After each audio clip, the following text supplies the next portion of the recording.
வணக்கம், welcome to elementary student channel. நம்ம சேனலை இப்போதான் நீங்கள் ஃபர்ஸ்ட் டைமாக பார்க்குறீங்க அப்படின்னா சேனலை சப்ஸ்கிரைப் பண்ணிக்கோங்க, பெல் பட்டனை ப்ரெஸ் பண்ணி வச்சுக்கோங்க. இப்போ பாருங்க, அவர் சந்தோஷமா இருக்கிறார். இப்போ ஒருத்தர் ஒருத்தவங்க இருக்காங்கன்னு வச்சிங்களேன், நம்ம ஃப்ரெண்டு வந்து கேட்பாங்க, ஏன் அவர் இப்போ எப்படி இருக்கிறாரு? அவர் சந்தோஷமா இருக்கிறாரு, அவரு சந்தோஷமா இருக்கிறாரு அப்படின்னு சொல்றோம். இதையே அவர் சந்தோஷமா இருக்கிறாரு தானே. இப்போ ஒன்றும் இல்லை, ஆஃபீஸில் மேனேஜர் உள்ள இருக்கிறாருன்னு வச்சிங்களேன், ஏதோ ஒரு ஹாப்பியான மூடில் அவர் இருக்கும்போது நம்ம போய் கேட்டாதான் நமக்கு பர்மிஷன் கொடுப்பாரு வெளில போக சொல்றதுக்கு. அப்போ நம்ம ஃப்ரெண்டு வந்து கேட்பாங்க, ஏய் அவர் சந்தோஷமா இருக்கிறாரு தானே. இப்போ பார்த்து பேசிக்கிட்டு உள்ள யார்ட்டே பேசிக்கிட்டு இருப்பாரு, அதை பார்க்குற சுச்சுவேஷனை பார்த்துட்டு ஏ அவர் சந்தோஷமா இருக்கிறாரு தானே அப்படின்னு கேட்குறோம். ஓகேவா? சந்தோஷமா இருக்கிறார் அப்படிங்கிறது வேற, அவர் சந்தோஷமா இருக்கிறாரு தானே. சந்தோஷமா இருக்கிறாருங்கிறது நமக்கு ஓரளவு கணிக்க முடியுது, இருந்தாலும் அதை எம்பசைஸ் பண்ணி கேட்குறோம். உண்மையாவே நம்ம நினைக்கிறது ரைட்டு தானா அப்படிங்கிற மாதிரி நம்ம அந்த இடத்துல கேட்குறோம். ஓகேவா? இப்ப இது வேற, இது வேற. இதை எப்படி நம்ம இன்னைக்கு இந்த மாதிரி சென்டென்ஸை எப்படி நம்ம இன்னைக்கு பேசலாம் அப்படிங்கிறத நம்ம இன்னைக்கு இந்த வீடியோல பார்க்க போறோம். அவர் சந்தோஷமா இருக்கிறார் அப்படிங்கிறத ஃபர்ஸ்ட் எப்படி சொல்லுவோம்? பி வெர்ப்ஸ் பயன்படுத்தி தானே சொல்லுவோம். பி வெர்ப்ஸ்னாலே ஒரு சப்ஜெக்ட் எப்படி இருக்காங்க, எங்க இருக்காங்க, என்னவா இருக்காங்க, இது மூணுக்கும் விடையா வர்றதுதான் பி வெர்ப்ஸ். ஓகேவா? அது ப்ரெசண்டா இருந்தாலும் சரிதான், பாஸ்டா இருந்தாலும் சரிதான், ஃபியூச்சரா இருந்தாலும் சரிதான். பி வெர்ப்ஸை நீங்க பயன்படுத்துறீங்கன்னா இது மூணுக்கும் ஆன்சர் எந்த சென்டென்ஸ் வருதோ அதுதான் பி வெர்ப்ஸ். இப்ப பாருங்க, அவரு எப்படி இருக்கிறாரு, இந்த சப்ஜெக்ட் எப்படி இருக்கிறாரு அதை தானே சொல்ல வருது. அப்ப இங்க பி வெர்ப்ஸ் பயன்படுத்தி நம்ம இந்த சென்டென்ஸை எழுதணும். அவர் அப்படின்னா ஹி, இப்பதானே சந்தோஷமா இருக்கிறாரு, பிரசன்ட்ல. இப்ப ஹி இஸ் சந்தோஷமா இருக்கிறாரு அப்படின்னா என்ன சொல்லலாம்? He is happy. Okay, he is happy அப்படின்னா அவர் சந்தோஷமா இருக்கிறாரு அப்படின்னு சொல்றோம். இப்ப அவர் சந்தோஷமா இருக்கிறது நமக்கு தெரியும், இருந்தாலும் கன்ஃபார்ம் பண்ணிக்கிறோம். அவர் சந்தோஷமா தானே இருக்கிறாரு, நம்ம உறுதிப்படுத்திக்கிறோம். அதான் இது, அவர் சந்தோஷமா இருக்கிறாரு தானே அப்படிங்கிறத எப்படி சொல்லலாம்? இப்ப பாருங்க, இந்த சென்டென்ஸை அப்படியே எழுதுங்க. He is happy. He is happy. ஒரு கமா கொடுக்கணும், ரிட்டனா எழுதும் போது கமா கொடுக்கணும். He is happy. அந்த இருக்கிறார் தானே அப்படின்னு ஒரு கொஸ்டின் ஒண்ணு கேட்கிறோம் இல்லைங்களா, அதுக்கு எப்படி என்ன பண்ணணும்னா, இங்க இருக்கிற வேர்பை இங்க கொண்டு போய் எழுதுங்க. எழுதிட்டு சென்டென்ஸ் பாருங்க பாசிட்டிவ்ல இருக்கு, அதாவது பாசிட்டிவ் சென்டென்ஸா இருக்கு. அவரு சந்தோஷமா இருக்கிறாரு அப்படின்னு சொல்றோம். இப்ப இந்த பக்கம் எழுதும் போது இந்த வேர்பு கூட நாட்டு சேர்க்கிறோம். இஸ்ஸும் நாட்டும் சேர்ந்து isn't. ஓகே, இஸ் கூட என்ன சேர்த்துக்கிறோம்? நாட்டு சேர்த்துக்கிறோம். இங்க இருக்கிற சப்ஜெக்ட் ப்ரோனவுன் இங்க அப்படியே வந்துடும், ஒரு கொஸ்டின் மார்க் வச்சிடறோம், அவ்வளவுதான். இப்ப பாருங்க, he is happy isn't he. அவர் சந்தோஷமா இருக்கிறாரு தானே அப்படின்னு சொல்றோம். அவர் சந்தோஷமா இருக்கிறாரு அப்படின்னு இயல்பா சொன்னோம்னா he is happy, அவர் சந்தோஷமா இருக்கிறாரு தானே. அப்படி கேட்கும்போது he is happy isn't he. Okay, sentence பாசிட்டிவா இருந்ததுன்னா இதுக்கு பேர் தாங்க கொஸ்டின் டேக். இதுக்கு பேர் தான் என்னது? Question take. கொஸ்டின் டேக் எதுக்கு யூஸ் பண்றோம்னா இந்த மாதிரி உறுதிப்படுத்திக்கிறதுக்கு தான் கொஸ்டின் டேக் பயன்படுத்துவோம். ஓகேவா? அவர் இப்ப வீட்டுல இருக்கிறாரு தானே அப்படின்னு சொல்றதுக்கும், நீ படிச்சுட்ட அப்படின்னு சொல்றதுக்கும், நீ படிச்சுட்ட தானே அப்படின்னு கேட்கறதுக்கும் வித்தியாசம் இருக்கு இல்லைங்களா? இதுதான் கொஸ்டின் டேக். ஓகே, இப்போ கொஸ்டின் டேக் பாருங்க, சென்டென்ஸ் பாசிட்டிவா இருந்ததுன்னா டேக் நெகட்டிவ்ல எழுதணும். சென்டென்ஸ் நெகட்டிவா இருந்ததுன்னா டேக் பாசிட்டிவ்ல எழுதணும். Okay, got it? உங்களுக்கு புரியுதுங்களா? அந்த சென்டென்ஸ் வேற, இந்த சென்டென்ஸ் வேற. நெக்ஸ்ட், ஃப்ரெண்டுங்க வந்து நமக்கு வந்து கால் பண்ணுவாங்க. இப்ப சிஸ்டர் இருக்காங்கன்னு வச்சுங்களேன், ஏன்னா அவங்க சிஸ்டர் இருக்காங்களா வீட்டுல? இல்ல, அவங்க வீட்டுல இல்ல அப்படின்னு சொல்றோம். ஓகேவா? இந்த சென்டென்ஸ் வந்து நெகட்டிவ் சென்டென்ஸ், இல்ல அப்படின்னு சொல்லிட்டு இருக்கோம். எப்படி சொல்லலாம்? அவ வீட்டுல இல்ல. பாருங்க, அவளுக்கு என்ன இங்கிலீஷ்ல? she. ஓகேவா? பிரசன்ட்ல தானே சொல்லிட்டு இருக்கோம், அவங்க பால் இல்ல அப்படிங்கிறது. அப்ப இஸ் போடணும். she is. நெகட்டிவ் சொல்லும்போது இஸ் கூட நம்ம என்ன சேர்த்துக்கிறோம், நாட் சேர்த்துக்கிறோம். she isn't at home. அவ இப்ப வீட்ல ஆளு இல்ல அப்படின்னு சொல்றோம். she isn't at home. okay, got it? இது வீட்ல இல்ல அப்படின்னு சொல்றதுக்கு. இப்ப பாருங்களேன், இப்ப நம்ம யார கேக்குறோமோ அவங்கள எங்கேயாவது பார்த்திருப்போம், அவங்கள மாதிரி தெரியும். உடனே வீட்டுக்கு ஃபோன் பண்ணி, இப்ப அவ வீட்டுல இல்லதானே, வீட்டுல இல்லதானே, ஏன்னா அவங்க போறத நம்ம பார்த்துட்டோம், இருந்தாலும் அவங்க வீட்டுல உள்ளவங்கள கன்ஃபார்ம் பண்ணிக்கிறோம், அவ வீட்டுல இல்லதானே அப்படின்னு கேக்குறோம். இது வேறங்க, இது வேற. ஓகே, காட்டி அவ வீட்டுல இல்லதானே அப்படின்னு சொல்ல போறோம். இது பாருங்க, இது நெகட்டிவ். இது அப்படியே எழுதுங்க, she isn't at home. she isn't at home னா அவ வீட்ல இல்ல அப்படிங்கிற அர்த்தம் மட்டும் தான் கொடுக்கும். அதை எம்பசைஸ் பண்ணி கேட்கிறோம் இல்லைங்களா, அதுக்கு தான் இன்னொரு பார்ட் வரப்போகுது. என்ன வரப்போகுது பாருங்க, இது ஸ்டேட்மெண்ட் வந்து நெகட்டிவ்ல இருக்கு. அப்ப நெகட்டிவ்ல இருந்தா இந்த நாட்டை மட்டும் ரிமூவ் பண்ணிட்டு நம்ம பாசிட்டிவ்ல எழுத போறோம். இந்த இஸ் மட்டும் போட்டுக்கோங்க. ஓகே, இஸ் இந்த she அப்படியே வந்துடும், அவ்வளவுதாங்க. ஓகேவா? சென்டென்ஸ் நெகட்டிவ்ல இருந்தா டேக் பாசிட்டிவ்ல இருக்கும். சென்டென்ஸ் பாசிட்டிவ்ல இருந்ததுன்னா டேக் நெகட்டிவ்ல வரும். ஓகே, இங்க நாட் இருக்கு, அந்த நாட்டை எடுத்துட்டு இஸ் மட்டும் போட்டுக்கோங்க. இப்ப பாருங்க, she isn't at home. is she, அவ வீட்டுல இல்ல தானே அப்படின்னு கேக்குறோம். got it? நெக்ஸ்ட், இப்ப பாருங்க, அவங்க உங்க அம்மா. இப்ப அங்க யாரோ ஒருத்தங்க நிப்பாங்க, ஃப்ரெண்டு நம்ம ரெண்டு பேசிட்டு இருக்கோம், அங்க பாரு அவங்க உங்க அம்மா, அங்க பாரு நிக்கிறாங்க உங்க அம்மா சொல்றோம் இல்லைங்களா, அவங்க உங்க அம்மா அப்படின்னு சொல்றோம். அப்ப she தானே சொல்லுவோம், அவள் உங்க அம்மா அப்படின்னு சொன்னா நல்லா இருக்காது, அவங்க உங்க அம்மா. இப்ப என்ன சொல்லலாம், she is யாரோட அம்மா, உன்னுடைய அம்மா. அப்ப she is your மம்மி இல்ல மாம், என்ன வேணாலும் சொல்லிக்கோங்க. ஓகேங்களா, she is your மம்மி, அங்க பாரு உங்க அம்மா, உங்க அம்மா she is your மம்மின்னு சொல்றோம். இப்ப இதையே அங்க நின்றுட்டு இருப்பாங்க, நம்ம ஃப்ரெண்டோட அம்மா தான்ங்கிறது நமக்கு தெரியும், இருந்தாலும் ஒரு டவுட்டு, அந்த டவுட்டை கிளியர் பண்ணிக்கிறோம் ஃப்ரெண்டுகிட்ட, அவங்க உங்க அம்மா தானே, அவங்க உங்க அம்மா தானே அப்படின்னு இது எம்பசைஸ் பண்றது. Okay, got it? நம்மளுடைய டவுட்டை கிளியர் பண்ணிக்கிறோம், எம்பசைஸ் பண்ணிக்கிறோம். அதுக்கு தான் கொஸ்டின் டேக். இப்ப பாருங்க, அவங்க உங்க அம்மா தானே அப்படிங்கிறதுக்கு முதல்ல she is your மம்மி அப்படின்னு முதல்ல நம்ம எழுதிக்கணும். she is your மம்மி எழுதிட்டு அந்த எம்பசைஸ் பண்றதுக்கு தான் இங்க என்ன வேர்ப் வந்திருக்குன்னு பார்க்கணும். அந்த வேர்பை தான் நம்ம அங்க எழுத போறோம். இஸ் சென்டென்ஸ் பாசிட்டிவ்ல இருக்கு, அதனால இஸ் கூட அங்க நாட்டு சேர்த்து நம்ம நெகட்டிவ்ல எழுதணும். isn't she. ஓகே, அவ்வளவுதாங்க. அவங்க உங்க அம்மா தானே, she is your mummy. isn't she, அவங்க உங்க அம்மா தானே அப்படின்னு சொல்றோம். அது உங்க அம்மாங்கன்னா she is your மம்மின்னு சொல்லணும். அவங்க உங்க அம்மா தானே அப்படின்னா she is your mummy. isn't she. got it? Next, இப்போ நெக்ஸ்ட் பாருங்க, இப்போ அங்க கொஞ்சம் நிறைய பேர் இருப்பாங்க, நம்ம ஃப்ரெண்டும் நம்மளும் போயிட்டு இருப்போம், அவங்கள பார்த்துட்டு அங்க டாக்டர்ஸ், அவர்கள் டாக்டர்ஸ் அப்படின்னு சொல்லி நிறைய பேர் டாக்டர்ஸ் மட்டும் நிக்கிறாங்க அப்படின்னா ஃப்ரெண்டு சொல்லுவோம், அங்க பாரு எல்லாருமே டாக்டர் சொல்றோம் இல்லைங்களா. அப்ப எப்படி சொல்லலாம், மருத்துவர் அப்படின்னு தமிழ்ல சொல்றோம், நம்ம இங்கிலீஷ்ல சொல்லுவோம் அங்க பாரு டாக்டர்ஸ். அப்ப அவர்கள் அப்படின்னா என்ன சொல்லுவோம், தே. அப்ப தேக்கு அங்க வேர்ப் என்ன வருங்க, ஆர் வரும். தே ஆர், தே ஆர், அவங்களாம் யாரு, டாக்டர்ஸ் அப்படின்னு சொல்றோம். தே ஆர் டாக்டர்ஸ் அப்படின்னு சொல்லிட்டோம். ஓகேவா, இது வேற. இப்ப இதையே அதே டாக்டர்ஸ் அங்க நிக்கிறாங்க, நம்ம ஃப்ரெண்டும் நம்மளும் போயிட்டு இருக்கோம், நம்ம ஃப்ரெண்டு கேட்பா, அவங்க நிக்கிறவங்கலாம் டாக்டர் தானே, அங்க நிக்கிறவங்க எல்லாம் டாக்டர் தானே அப்படின்னு கேட்கிறோம்.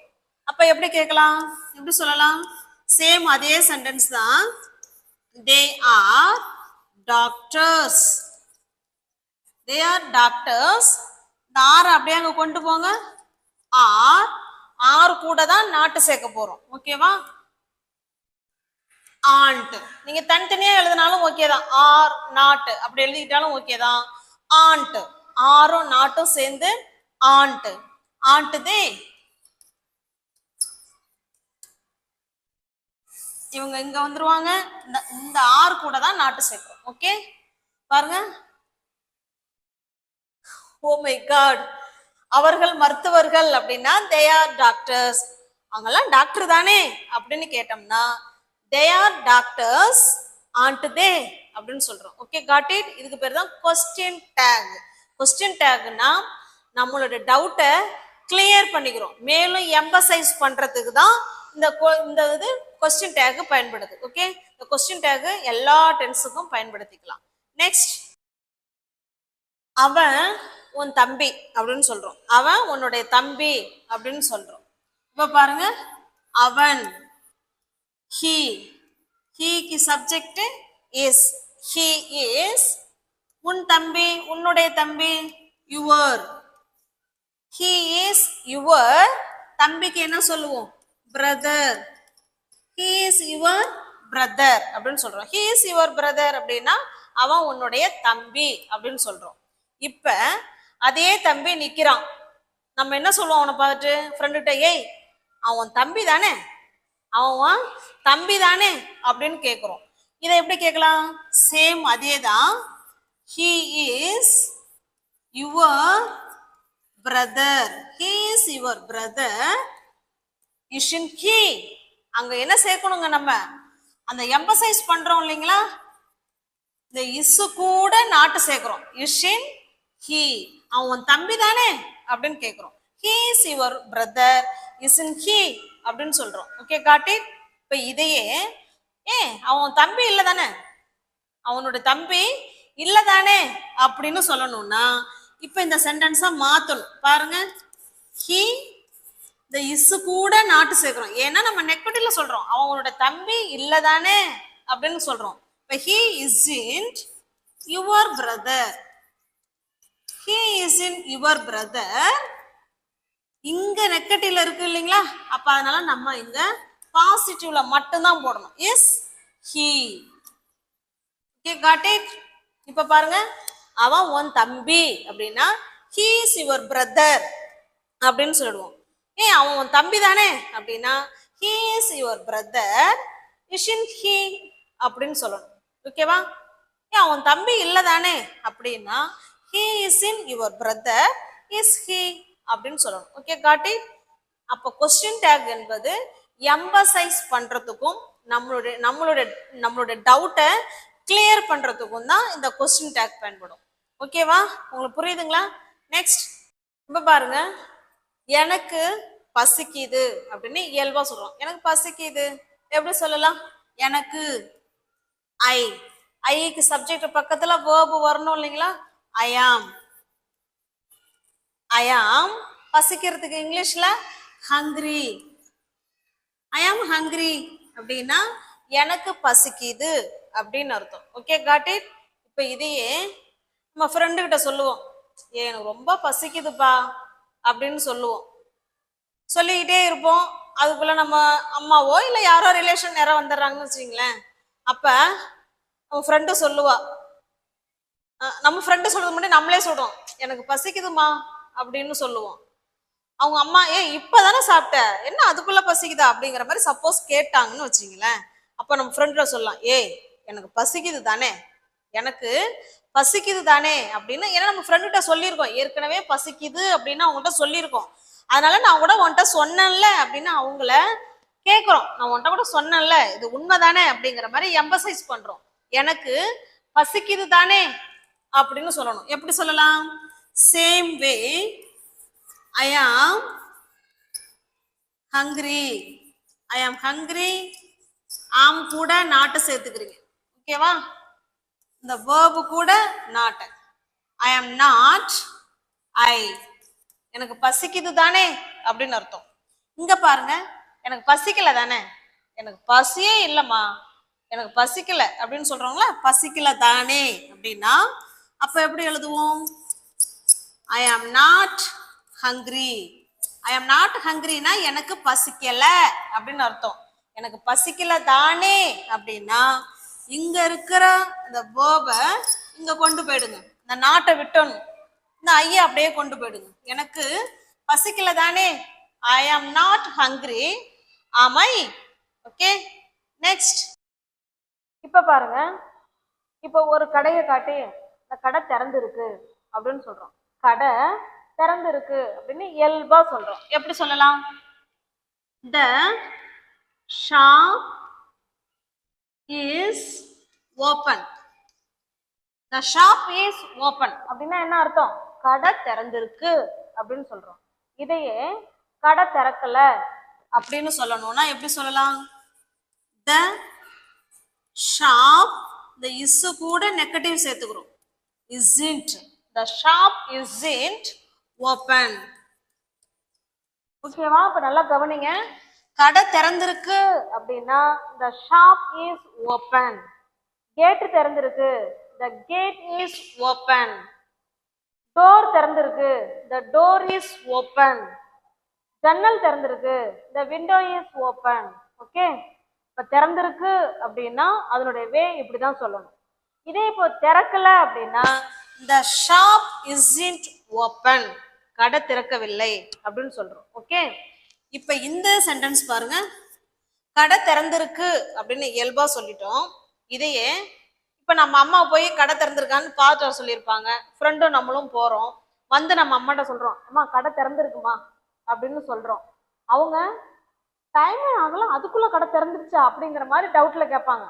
உண்மையா கடை திறந்திருக்கா அப்படின்னு கேட்பாங்க. நம்ம ஃப்ரெண்டு கிட்ட கூட சொல்லலாம், கடை திறந்திருக்கு தானே, நம்ம கூட இப்பதான் போய் பார்த்துட்டு வந்தோம், அப்ப கடை திறந்திருக்கு தானே அப்படின்னு ஒரு எம்பசைஸ் பண்றோம். சப்போர்ட்டுக்கு ஒரு ஆள் கூப்பிட்டுக்கிறோம், நான் சொல்றது உண்மைதானே அப்படிங்கிற மாதிரி. ஓகேவா? இப்ப பாருங்க, சேம் சென்டென்ஸ் அப்படியே எழுதுங்க. the shop is open. the shop is open. கடை திறந்திருக்கு தானே, அந்த தானேங்கிறதுக்கு தான் இந்த இஸ் கூட நாட்டு சேர்த்துக்கிறோம். isn't. இந்த ஷாப்புக்கு பதிலாக இட்டு போட்டுக்கும் இந்த இடத்துல. ஓகேவா? the shop is open, isn't it? அந்த கடை திறந்திருக்கு தானே அப்படின்னு அர்த்தம். ஓகேவா? இப்ப நெக்ஸ்ட் பாருங்க, இதுக்கு எழுதலாம். கடை திறக்கவில்லை அப்படின்னா என்ன சொல்லுவோம்? the shop isn't open அப்படின்னு சொல்லுவோம். இதையே கடை திறக்கல தானே, கடை திறக்கல தானே அப்படின்னா இது கூட இசு கூட நாட்டு சேர்த்துக்குவாங்க. அவ்வளவுதான். பாருங்க, the shop isn't open, கடை திறக்கல அப்படின்னு அர்த்தம்.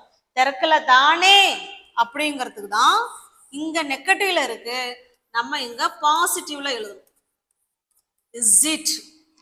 okay, got it? the shop isn't open, is it? அந்த கடை திறக்கல தானே அப்படின்னு அர்த்தம். Okay, got it? நெக்ஸ்ட். இப்ப பாருங்க, அவர் திறமையா இருக்கிறாரு. இது உங்களுக்கான கொஸ்டின். ஓகேவா? அவர் திறமையா இருக்கிறாருப்பா அப்படின்னு சொல்லுவோம் இல்லைங்களா? இதை எப்படி சொல்லலாம்? அவர் திறமையா இருக்காரு தானே, அவர் ரொம்ப திறமைப்பா அப்படின்னு சொல்றது வேற. அவர் திறமையா இருக்காரு தானே அப்படி அதை எப்படி சொல்லலாம்? நெக்ஸ்ட் பாருங்க, அவர் வெளில இருக்காரு, வெளியில இருக்காரு அப்படிங்கிறது அது வேற. அவர் வெளியே இருக்காரு தானே அப்படின்னு ஒரு எம்பசைஸ் பண்ணிக்கிறோம். ஓகேவா?